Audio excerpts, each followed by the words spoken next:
Okay, good morning. Thank you everybody for joining us. So we're going to talk about certified pre-owned today. My name is Jason Gosnell. I'm with Buckeye Dealership Consulting. We do reinsurance management for ancillary products for buy here, pay here, and independent car dealers. So think warranties, service contracts, collateral protection, GAP. I also have with me today Mark Jones with MCMC Motors in Fort Worth, Dallas, Texas. They are very successful in the CPO program, and so today we're going to talk about how CPO can create additional value at your dealership level as well as in your consumer's eyes. And Mark's going to give us a lot of insights of what he's actually seeing on a day-to-day basis and how it's impacting his day-to-day operations at his dealership. So title of our thing, Find the Untapped Money in Certified Pre-Owned. So the idea behind the certified pre-owned is we're all trying to differentiate ourselves in our customers' eyes. And so CPO can be something that you can do in that regard. Internet marketing. So the idea, and there's an article that was published today, ironically, that CPO sales for 2019 are on pace to have a record year of almost 2.75 million certified pre-owned used cars will be sold this year. It's almost a 2% increase over last year. So again, for us as buy here, pay here and independent dealers, that's an untapped market that we should be able to get into by utilizing the NIADA certified pre-owned. And the idea behind that is increase your web traffic, set more appointments, and attract the higher quality customers. So I'm going to turn it over to Mark and let him just kind of talk about some of the things that they do on a day-to-day basis in marketing to that certified pre-owned customer. So one of the reasons that we wanted to be a CPO dealer, if you do buy here, pay here, which I'm going to assume a lot of you in the room are buy here, pay here, subprime has had a dramatic impact on taking the higher end buy here, pay here customer away from us. And so we were trying to find a competitive way to bring that customer back to us. And unless you're attached to, you can't just be a put certified pre-owned dealer on your sign. There's some really bad implications that can come from that. You have to actually be able to attach yourself to a third-party certified pre-owned program. And so when NIADA had this available, we looked at it. At the very beginning, it really was not a robust program, in my opinion. So we worked with them, and they came up with a program that was, in my opinion, more realistic for certified pre-owned vehicles. And so we can now buy the term certified pre-owned when we're buying our Google ads or Bing, wherever we're buying on the web. We can actually use the term certified pre-owned. And the difference from a quality of customer that searches for that, for lack of a better term, we're really trying to get the cream of the crap to come to our website and buy cars from us. That's who we want to sell cars to. And you actually get a lot more cream if you can have the certified pre-owned next to your name, because those consumers are a little more educated and they know what that means. That means it's a better quality car. They don't have the credit to get one at a new car store, but they can still get all the benefits of a CPO program through a buy here, pay here dealership. So we use a scoring model, and I'm not going to plug the name, but the stability score of the model ranges anywhere from a 250 score up to a 650 score. The customers that apply through our CPO program, their average score is about a 470, whereas our non-CPO consumer is about a 360. So there's a significant difference in the quality of the customer that wants a certified pre-owned car versus a non-certified car. So what we wanted to do, again, when you think about, everyone here is marketing on a daily basis, your dealership, but again, we're trying to create additional value in that consumer's eyes to differentiate ourselves, or right now, a lot of the CPO comes from the franchises. So again, a way that now we may be able to get some of those customers that are going on the franchise right now and looking for a CPO car, drive those to your dealership and away from the franchise. So we've got a dealership client of ours in North Carolina. We wanted to give everyone an idea or an example of how they're going about advertising this in the consumer's eyes. So we've got a brief video we're going to show you. Easyway Auto Sales is proud to announce that we're North Carolina's premier NIADA CPO provider. That sounds a lot like a healthcare program to me, Dad. Yeah, it does. It means that our cars have a clean bill of health because they've been fully inspected 125-point inspections, and come with a clean history report no accidents and no open recalls, and a more robust warranty. 3 months or 3,000 miles. So continue to buy with confidence and visit us online at easywayautosales.com. Buy your next car the easy way. Okay, so comes along with that. Again, we're trying to create value in the consumer's eyes. So this is an additional branding. And again, there's more meat on the bone when you're able to say it's NIADA certified versus Jason Gosnell certified or Mark Jones certified. So what makes up the NIADA program? What are the benefits and what are the consumer benefits? So every car is going to go through a 125-point inspection, okay? You're giving your buyer increased confidence in the recon and the fact that you're standing behind the credibility of that car. Okay, you give a warranty with this purchase. You're creating value in the consumer's eyes. 3 months, 6 months, 12 months. So you're able to customize some of those terms. You're selling a higher quality vehicle. Every car on your lot would not necessarily qualify to be a certified pre-owned car. And you got a clean vehicle history report. So I'll turn it over to Mark. You want to talk about just how you guys differentiate with your inventory, what makes that up, that sort of thing. Yeah. So we started the program October the 1st of 2018, so we just clipped our first year. Last year we sold 3,400 vehicles total for the year in our company, of which 1,304 were the NIADA certified cars. So back to what Jason just said, not every single car that we have available on our lots as an NIADA certified vehicle. If they were all NIADA certified, I think we would actually lose some credibility with the consumer. But the way that we more than pay for the program is, if a customer is interested in a NIADA CPO car, then our down payment on that car is $149 higher than a non-CPO car. And we introduced that concept to the consumer at the very beginning of the process. So a lot of our leads go through our BDC, where people are filling out online applications and such. And so when we reach out to that consumer, we let them know that we do have two types of vehicles. We have the non-certified vehicles and we have the certified vehicles. If you do choose to purchase a certified vehicle and we go through the benefits, it will be an additional $149 down. And we have no problem getting that extra $149 from the consumer. I mean, it's really unbelievable, to the point where I think on January the 1st, we're going to go up to an extra $199 down, because I think that we can probably get it. We'll know within 30 days if that extra $50 makes a difference or not. But so from a buy here, pay here perspective, that's over the course of the year, we took in an additional $195,000 in down payment. So not only does that help with cash flow, but it actually minimizes the amount of risk that we have on the street.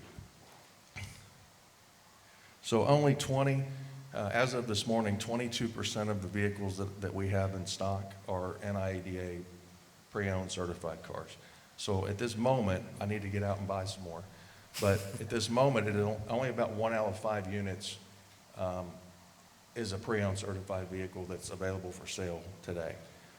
But each and every month, about 35 to 40% of our sales volume is actually done in that 20 to 25% bucket. So the consumers want those cars. They're interested in those cars.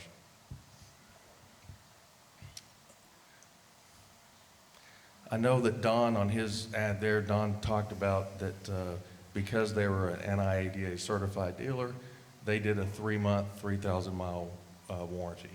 We actually give a little more robust warranty than that. For our non-certified vehicles, they come with a 6-month, 6,000-mile powertrain plus warranty at no additional cost.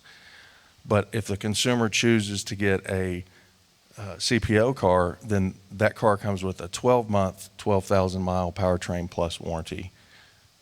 And in addition to that, it's eligible to upgrade to a 4-year, 50,000-mile service contract, whereas a CPO car is only eligible for a 2-year, 24,000-mile service contract. And the service contracts are both the same price. So dealer benefits, and this is going to harp on a few things that Mark just said, but customers are willing to pay more for CPO vehicles. It's a higher customer with more down. And again, this is proof right here. $149, he thinks he's getting a down payment, and it should be a good quality customer. So increased down, the idea would be quicker inventory turnover. If it's only 20% of his inventory, again, he's low right now. Those are the cars the customer is looking for. Should lead to more sales because, again, the idea is we're hoping this is going to generate more leads and opportunities that you're not seeing right now because you're not advertising the CPO program. And again, it's a higher quality vehicle. We're going to talk briefly about the 125-point inspection, but there's more recon involved. It's a higher quality vehicle. You should have less of those cars coming back to do repairs and keep the car on the road. So I mentioned earlier that we do a non-CPO car. It comes with a 6-month, 6,000-mile powertrain plus warranty. We run about a 35% claim rate on those dollars on the non-CPO cars. On our CPO cars, we run less than a 10% claim rate. So if anything, you'll get a little pushback from the reinsurance guys that say, man, you got to have more claims than that. So vehicle must be less than 5 years old, less than 80,000 miles, past the NIADA provided 125-point inspection, and free of any accidents or odometer discrepancies. You want to talk a little bit about the inspection part and kind of... So we run all of our cars, regardless of whether they're CPO or not. We run them all through the same 125-point inspection. The one thing that scares some dealers that I've talked to is that last line there that says free of an accident or odometer discrepancy. I think if that were to be reworded, it really is no accident or damage reported on. In our case, we use AutoCheck. Some of you might use Carfax. But as long as the vehicle has a history report that is free of any damage or accidents, then it qualifies, or odometer discrepancies. But we all know as dealers, just because that Carfax or AutoCheck doesn't show there was an accident on the car, there's a lot of cars out there that have had some accidents that just never got reported. But as long as it's not showing on the AutoCheck or the Carfax report, we're still labeling it with the NIADA CPO logo. Okay, so how does it work for you, the dealer? So we've defined what makes up a CPO car. So once determined, it goes through the inspection, then we talk with you and work with you on what warranty do you give? Is it a 3, is it 6, 12-month limited warranty? From there, again, you're tracking that customer that otherwise may have gone to the franchise, okay? So at that point in time, they may have interest in doing a service contract for an extended period of time to protect that vehicle in the event of some type of, service claim. So an upsell to a vehicle service contract for longer terms could be available on top of the warranty because you're giving the warranty for free. Warranty claims can be administered by the selling dealer, or you can use a third-party service to service your claims. Both products are reinsurable, meaning you take part in the profits of the program. Okay? You want to talk about claims administration and just kind of... We use a third-party claims administrator. We choose at this point to not take all of the phone calls. We still get involved in a lot of the repairs, but we find it easier to pay a small fee and allow a third-party administrator to take those phone calls at 11 p.m. at night or 3 in the morning, because I'm not going to staff up a 24-hour hotline like the third-party administrators will give you. But depending on the volume of cars you're selling, I think it's very feasible that you could actually administrate this program yourself. And the more control, when you do administrate it, then you have control of where those vehicles are being sent. Right. Whether you want to fix them yourself, or you may want to sub them out or refer them to an outside vendor. So I would promote that if you are able to do it yourself, that's a great venue. We're just a little too big, I think, to be able to handle that. I'd have to hire 4 or 5 new employees to handle that, and it's easier for me just to pay a third-party administrator than to staff up. So we've gone through fairly quickly on this, so I'll open it up to questions about the program, nuances, that type of things. Any questions? What is the cost of the program to join the CPO to NIADA? Yeah, so the majority of our clients would look to reinsure that. So there's a per contract fee that is roughly around $40 a contract that you would to participate in the program. But so CPO is not a like an NIADA certification that is required. There's a To NIADA or simply something that you can just reinsure. So great question. So there is a sign-up process that you have to be approved through the NIADA. So you are going to submit an application to be approved through the NIADA, and then you have the ability to, purchase any of your advertising and whatnot through that. And then there's going to be, from time to time, hey, look at your inspection reports, that type of thing. And again, but once those cars and you're doing the inspections, that's part of the program. Yes. And then you choose to reinsure that however you see fit. And the one thing that I think is really important, and I've spoke with Steve Jordan and Sean and Buckeye about this. If they let just every single dealer that sells junky cars share of that same logo, then I think the program risks losing the credibility that it deserves. So there are some criteria. You can't just lick it and stick a car from the auction, throw it on your lot, and say that it's a CPO car just because it's less than 5 years old, 80,000 miles. You really need to go through and you need to do the program, make sure that the car truly does pass the 125-point inspection. Yeah. Yeah, we'll start here and work our way back. Yeah. Mark, do you have all your techs set up and trained to do one for inspection, or you have certain ones? Yeah. No, all of our technicians are have the same. We have a VMS, so they all have iPads that they go through. And again, we do the same inspection on every single car, so it's not. We don't treat the NIADA cars any differently than. But yeah, every one of our techs are trained to do the. And it's probably a very similar checklist to what you would have. I mean, you're just making sure that the car's not overheating, all the power windows and door locks work, and the AC works, and the heater works, and the tires have at least 8/32 tread. I mean, brakes are good. It's not, you're not doing anything more than probably you're doing now, Hey guys, would you mind repeating the question? Sure. That'd be great, thanks. Got it. So his question, Nick's question was whether or not we have specific technicians that go through the NIADA certification on cars, or if all the technicians can do that program. All right. Let me go to Jason, and I'll come back to you there. So on the qualified, we saw the year, make, and model. Isn't that about what are you seeing ACV-wise on a car that qualifies? I mean, a 5-year-old car with 70,000 miles is probably $8,000 to $12,000. So I mean, is that the kind of car that you're using for that? Our average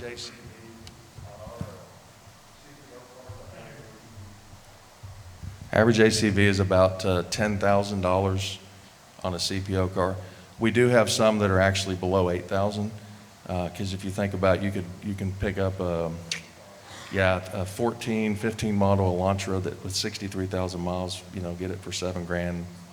Yeah, Sonics, Cruises, those type of cars, yeah. But our average is about 10,000, 10,200. How about, can you talk a little bit about the disparity in your reconditioning dollars versus CPO versus non-CPO? So our CPO cars average about $725 recon per vehicle, whereas my non-CPO car is up in the $1,350 range. So it's not quite half, but it's pretty close. Part of that is because if it's a little bit newer model car with lower mileage, you just don't run into as much, problem. Yeah. Martin, do you have one? Do you mark up those CPO cars higher than your regular cars? So we do not mark them up higher. They're all the same. They're all the same price. We don't put any higher margin from a selling price in that than what we do a non-CPO car. We do just require the extra $149 down on the down payment. Yeah, that is a good question. Maybe we should consider doing that. at some point in buy here pay, you have so much markup, it's like, can I really put any more markup in this car? Because if you're trying to do some back-end product, which we have a pretty high penetration rate on our service contracts. Be careful who's in here. Yeah. And so, whether you mark the car up there or you put service contracts and GAP and other ancillary products on the back, at some point, it all comes down to the payment the customer can afford. So, yeah. Other questions? Oh, right here, Sean. Hi, Mark. How did you get started doing this? Did you just buy a few cars at a time, or how did you get up to 22% of your inventory? Okay, so we probably have always had at least 20 to 30% of our inventory that would fit into this program here. So we didn't start buying these cars just to get into the CPO program. We kind of already were carrying about a $9,500 to $10,000 average ACV. So the day that we actually turned it on with NIADA, we probably had 35% of our cars that were on the ground actually fit the program. The one thing that we did do is we, over a period of a month, we reran all those cars back through make-ready process just to verify that everything, on the inspection list met the standard. But we kind of already had some of those cars, so. I got a question. The sell price, your margin, can you tell us what your markup is, and then what you require down, your term rate on a CPO car versus non-CPO car, if there's any different? And have you had, do you have a breakdown of the vehicles that you've sold in last year, if any of them have been repoed, what the percentage rate has been versus a non-CPO car in the same year? That's a good question. I don't know. I haven't tracked our repo rate on CPO cars, to be honest with you. I've tracked the claims rate, but I haven't actually tracked the repo rate. So you've just given me something to go home and do. Our average markup is going to be somewhere between $5,200 and $5,500 on the front is what we mark the cars up. If it's a non-CPO car, depending on the mileage, our max term is 54-month financing. Most of them are really going to be in the 45 to 48 month, but there are still some certain vehicles are still expensive, even with 100,000 miles on them, and we'll do 54. If it's a CPO car, then we will go up to 60 months. So we'll give them an additional 6 months worth of financing on the CPO car. Did you notice with this program you're getting more leads, more people interested in your dealership? And well, we've been able to raise our overall stability, our scoring model. We've been able to raise our stability score about 20 points since we started the program a year ago. It didn't all happen in month 1 or month 2, but over time, the scores have raised. So we were delivering, in 2018, we were delivering an average of about a 350 average delivery score, and now we're up in that 372 range. So I can't necessarily tell you that it's all because of the CPO, because there are some other things that we've changed as well. But I can tell you, like I stated earlier, the customers that end up buying the CPO cars are significantly better scoring risk customers than those that don't buy CPO cars.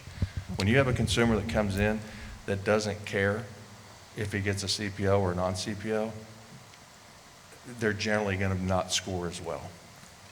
Yeah, and I think what we're hearing from some of our other clients are, look, when you're able to advertise CPO on your website, then the magic of the Google Analytics on the background are going to be able to drive your customer when they, when they're searching for that. And right now, those are at bats, if you will, that you're not even seeing, you're not even getting, you're not even popping up in that search.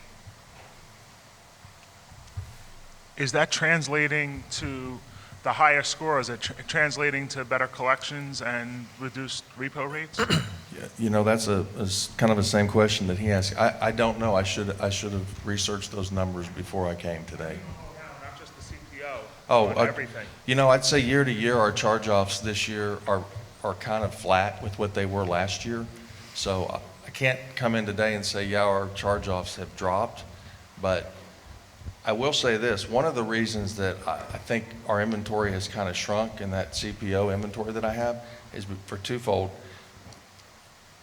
We're not getting as many of those cars. It doesn't feel like back repossessed, and so that must mean that they're staying out there.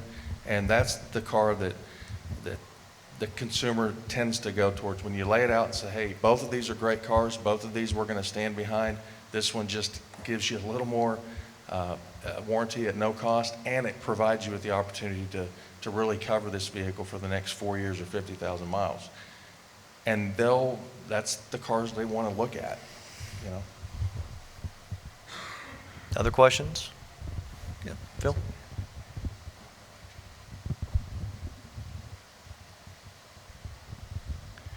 Do you carry your own paper? And if so, do you offer the CPO customer a better rate? No, we don't. We do carry our own paper, 100%, but we do not offer a better interest rate on that vehicle versus a non-CPO car. 17.95 on all years, all makes, all models, all customers. Unless you're previous, then you might get a 1-point reduction. You're competing with the CAC of the world, right? You're competing with these major subprime lenders. What does make that customer come to you rather than a used car division of a franchise store? Well, I'd like to think that having programs like the CPO makes us look from a consumer's view that we're very reputable dealer. But as far as if I have to go head to head with the Toyota dealership or the Chevrolet dealership, I'm probably not going to win that battle very often.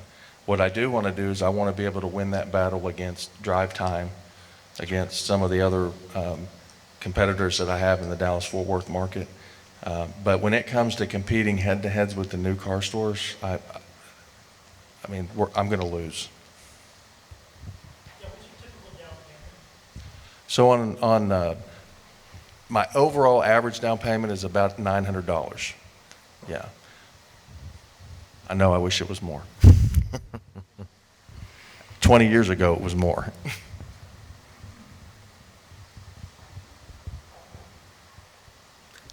Jason, do you have another one? Okay. Yeah, I have. Sure. At $900 down with a $10,000 SUV car, you're putting a lot of money in the street. How are you funding this money? Did everybody hear that in the back? At $900 down on a $10,000 ACV car, how are you funding this money? Are you going to go bankrupt anytime soon? Because if I did that, I'd last about 10 days. So we do have a pretty significant line of credit. We're celebrating our 50th year in business this year, and we have about 6,500 active accounts. So the good thing, when you get enough accounts and you get enough of those $470 payments coming in a month, it does supply you with the cash flow to be able to do it. But what I would really like to do is figure out how to sell a $6,000 car and get $900 down, because that would make a significant difference in the volume that we could do. The problem is, on a $6,000 car, I probably would have no CPO cars at that point. Yeah.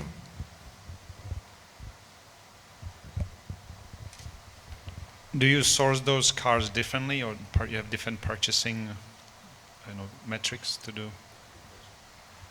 So I would say probably 80 to 90% of the cars that we sell as CPO cars are cars that I bought from the rental car companies. So the Enterprises, the Avises, the Hertz. Easy place to pick them up, soft on the miles. Most of them have miles in the 30s, 40s, maybe 50s. They're all going to be either current year model or 1 year old. So the rental car facilities are really easy place to pick up some CPO cars if you want to, dip your toe and get started.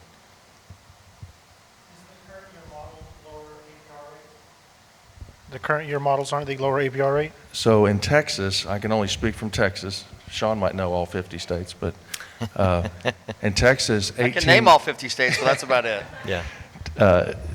18% interest is that you can charge up to 18% for any vehicle that's 2 years old or newer. And then after 2 years, then you can charge like 21 if it's 3 to 5 years, and then like 24 if it's older than 5 years. We just choose to just charge a flat 17.95. We're underneath the usury rate, and we don't charge more interest. We just have always chosen to do that. All right. Okay, great. So if Listen, you're thank you interested in the again. program, come talk to Jason. He can talk more about how the back end of it works. That's right, and it's customizable for, terms and whatnot that may fit your dealership situation. We can talk about the reinsurance piece, and come by and see us. We're booth 216. Thank you, everybody, for coming.